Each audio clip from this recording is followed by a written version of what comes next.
अवांजी समातुन ताईं radio voice of Sindh London. सचो संत केरु? सचो संत जेको सचो बि हुजे, साले बि हुजे, लाइक़ बि हुजे, रूहानी रमज़ूं ॼाणंदड़ ऐं रहनुमाई कंदड़ बि हुजे, त उहो आख़िर केरु? इन बाबति जगदेश आहूजा लिखे थो, सचे संत जी वसफ़ सिंधी में आर्टिफिशियल इंटेलिजेंस जी इंजण ChatGPT हिन रीति बयानु कई आहे। सचे संत जी वसफ़ केतिरनि रूहानी इख़लाक़ी रिवायतुनि में मिले थी, पर बुनियादी ॻाल्हियूं लॻभॻि साॻियूं आहिनि। सचो संत उहो हूंदो आहे जेको सिर्फ़ु ज़ाहिरी लिबास या दावाउनि सां न, पर पंहिंजे किरदारु, मुहबत ऐं अमल सां सुञातो वञे। सचे संत जूं ख़ासि वसफ़ूं: सचाई ऐं ईमानदारी। संदसि कौल ऐं फ़इल में फ़र्क़ु न हूंदो आहे। हू कूड़, ठगी या मुनाफ़िक़त खां परे हूंदो आहे। इंसान दोस्ती। सचो संत हर इंसान सां मुहबत, रहम ऐं बराबरी जो वर्ताव कंदो आहे, बिना कंहिं ज़ात, मज़हब या तबिके जे फ़र्क़ जे। इनकसारी या निवड़त। सचो संत वॾाई, तकबुर ऐं शोहरत जी ख़्वाहिश खां परे हूंदो आहे, पाण खे ॿियनि खां मथां न सम्झंदो आहे। लालच खां पाक। सचो संत दौलत, ताक़त या दुनियावी मुफ़ादनि लाइ रूहानी जो इस्तेमालु न कंदो आहे। बुरदबारी ऐं सब्र। सचो संत ॾुखनि, तनक़ीद या मुख़ालफ़त में बि सब्र ऐं तहमुल सां कमु वठंदो आहे। ख़िदमत जो जज़्बो। सचो संत इंसाननि जी भलाई, मदद ऐं ख़िदमत खे इबादत सम्झंदो आहे। रूहानी सकून। संदसि सोबत में माण्हुनि खे अमन, सकून ऐं इख़लाक़ी सुधार जो अहसासु थींदो आहे। अमल खे अहमियत। सचो संत सिर्फ़ु वैज़ सां न, पर पंहिंजे अमली ज़िंदगी सां मिसाल क़ाइमु कंदो आहे। सिंधी सूफ़ी रिवायत में शाह अब्दुल लतीफ़ भीटाई, सचल सरमस्त ऐं सामी जहिड़नि बुज़ुर्गनि सचे संत खे मुहबत, सच, रवादारी ऐं इंसानी सां जोड़ियो आहे। शाह लतीफ़ जो फ़िक्र बि चवे थो त जेको पाण सुधरियल आहे, उहे ई ॿियनि लाइ रोशनी बणिजी सघे थो। सचो संत उहो आहे जंहिंजी दिलि में ख़ुदा जी मुहबत ऐं इंसान लाइ दर्द हुजे, ऐं जंहिंजी ज़िंदगी ॿियनि लाइ ख़ैर, अमन ऐं सचाई जो मिसाल बणिजे। ॻोल्हा जे आलमी ॼण गूगल ते इन सवाल जो जवाबु वरी हिन रीति मिले थो: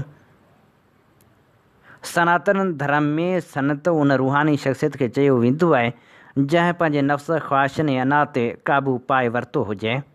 अहिड़ा माण्हू सचाई, अमन, आलमगीर, मुहबत ऐं इंसानी भलाई लाइ वक़्फ़ हूंदा आहिनि। उन्हनि खे आला रूहानी सघ हासिलु हूंदी आहे। सनतनि बाबति कुझु अहम तफ़सील हिन रीति आहिनि: ख़ासि सुञाणप। संत उहो शख़्स आहे जंहिंखे मादी दुनियावी शयुनि में का दिलचस्पी न हुजे ऐं खेसि इलाही सच जी हक़ीक़ी ॼाण हुजे। भगती या अक़ीदत जो रस्तो। रिवायती तौर ते संत जो लफ़्ज़ भगती तहरीक जे शाइरनि ऐं रूहानी अॻुवाणनि लाइ इस्तेमालु थींदो हो, जिन पंहिंजी शाइरी ऐं तालीम ज़रिए माण्हुनि खे सिधो रस्तो ॾेखारियो, जीअं कबीर, तुलसीदास ऐं संत मीराबाई। गुरू जी हैसियत। सनतनि खे आम माण्हू पंहिंजे गुरू यानी मुर्शिद तौरु मञींदा आहिनि, जेके उनजे ज़िंदगियुनि मां ऊंदा ख़तमु करे खेनि निजात तरफ़ वठी वञनि था। मज़हबी रवादारी। संत कॾहिं हिकु ख़ासि फ़िरक़े या मज़हब ताईं महदूद न आहिनि हूंदा, पर उहे सभिनी इंसाननि खे हिकु नज़र सां ॾिसंदा आहिनि ऐं मज़हबी रवादारी जा अलम बरदार हूंदा आहिनि। हाणे अव्हां पाण ई फ़ैसिलो कयो त रोहड़की दरबार जे गदी ते विहण जो सही हक़दार केरु आहे? केरु आहे जंहिंखे मादी दुनियावी शयुनि में का दिलचस्पी न आहे? केरु आहे जंहिंखे इलाही सच जी हक़ीक़ी ॼाण आहे? केरु आहे जेको या जेका सभिनी इंसाननि खे हिकु नज़र सां ॾिसे थो या ॾिसे थी? केरु आहे जंहिं मंझि उहा शक्ति, उहा रोशनी हुजे जंहिंसां आम इंसान जी ज़िंदगी मां ऊंदहि ख़तमु थी सघे ऐं उहे निजात जी राह ते हली पवनि? केरु आहे जंहिं पंहिंजे नफ़्स, ख़्वाहिशनि ऐं अना ते क़ाबू पाए वरितो हुजे? केरु आहे जंहिंजी ज़िंदगी सचाई, अमन, आलमगीर, मुहबत ऐं इंसानी भलाई लाइ वक़्फ़ थियल आहे? केरु आहे जेको सिर्फ़ु वाज़ सां न, पर पंहिंजी अमली ज़िंदगी सां मिसाल बणिजण जी सघ रखंदो हुजे? जेकॾहिं कंहिं मंझि सचे संत वारियूं वसफ़ूं कोन्हनि, महज़ अक़ीदत या मोरोसियत जे बुनियाद ते उनखे कंहिं संत जी गादी ते विहारणु छा मुनासिब इंसाफ़ जोगी ॻाल्हि आहे? छा इहा पंहिंजो पाण सां, पंहिंजे दीन धर्म सां, पंहिंजे देश ऐं देशवासियुनि सां दुश्मनी, दोखो ऐं नाइंसाफ़ी करणु न आहे।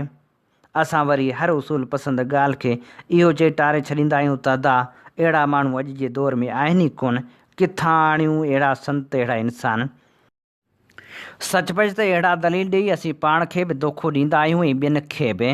दुनिया ते एॾी ऊंदहि कॾहिं बि छायल न रही आहे जो अहिड़ा इंसान, अहिड़ा संत मौजूदु न हुजनि। बसि असांजूं पंहिंजूं नफ़सानी ख़्वाहिशूं ऐं ख़सीस मुफ़ाद एतिरे त मथां ई हैसियत इख़्तियार करे वठंदा आहिनि जो असांखे सचा, खरा, नेक ऐं बेग़र्ज़ इंसान बेकार, निकमा ऐं कंहिं न कम जा नज़र ईंदा आहिनि ऐं असां उन्हनि खे नज़रअंदाज़ करे पंहिंजे मतिलब जे माण्हुनि खे वॾो, काराइतो ऐं हक़दार करे पेश कंदा आहियूं। अवां पाण ई ॿुधायो त छा असां कॾहिं पंहिंजे सचनि, सनतनि, सामियनि ऐं इंसानियत जे हर ॾोखियुनि जी जानशीनी लाइ उन्हनि मयारनि खे आॾो रखंदा आहियूं?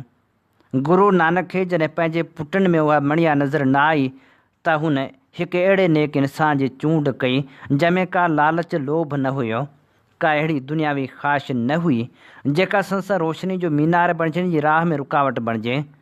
गुरू नानक पंहिंजी जानशीनी लाइ चूंड कंदे पंहिंजे कंहिं पुट बदिरां पंहिंजे मणियादार, शेवादारी भाई लहिणे खे उनजो हक़दार सम्झो ऐं उनखे पंहिंजे जिस्म ऐं रूह जो हिसो करार ॾेई इंसान ज़ात जी ख़िदमत जे मिशन खे अॻिते वधायो। जे गुरू नानक बि चाहे हा त उहो चई पए सघियो त किथे आहिनि अहिड़ा इंसान, मां पंहिंजे पुट खे ई थो गादी ते विहारियां। अहिड़ा नेक इंसान हर युग में हूंदा आहिनि, बसि समाज जे माण्हू ई फ़ैसिलो कंदा आहिनि त मथनि राज केरु करे। सचो संत या मतलबी इंसान हीअ पंहिंजी करणी भरणी आहे। हीअ असीं अवां जी ख़िदमत में पेश करे रहिया हुआसीं जगदेश आहूजा जो लिखियल लेख। सिंध जो क़ौमी आवाज़, voice of Sindh London web radio ऐं टीवी चैनल जेको गुज़िरियल 13 सालनि खां सिंध सां थींदड़ ज़्यादतियुनि, नाइंसाफ़ियुनि ख़िलाफ़ सघारो आवाज़ बणिजी दुनिया जी कुंड कुड़िछ में पहुचे थो। सिंध तोड़े दुनिया जे मुल्कनि में सिंधियुनि सां थींदड़ ज़ुल्म ऐं जबर ख़िलाफ़ उथंदड़ आवाज़ खे बेबाकी सां नशर करे थो। वॉइस ऑफ सिंध लंडन कारोबारी न पर क़ौमी जदोजहद जो अहम मोर्चो आहे जंहिंखे अवां जे माली सहकार जी सख़्तु ज़रूरत आहे। उन आवाज़ खे घर घर ऐं शहर शहर पहुचाइण लाइ पंहिंजो क़ौमी फ़र्ज़ु अदा कयो। चैनल जे लिंक खे लाइक ऐं सब्सक्राइब ज़रूरु कयो। बैनर ते ॾिनल फ़ोन या ईमेल वसीले असां सां राबितो करे सघो था। अवां जी समातुनि ताईं radio voice of Sindh London.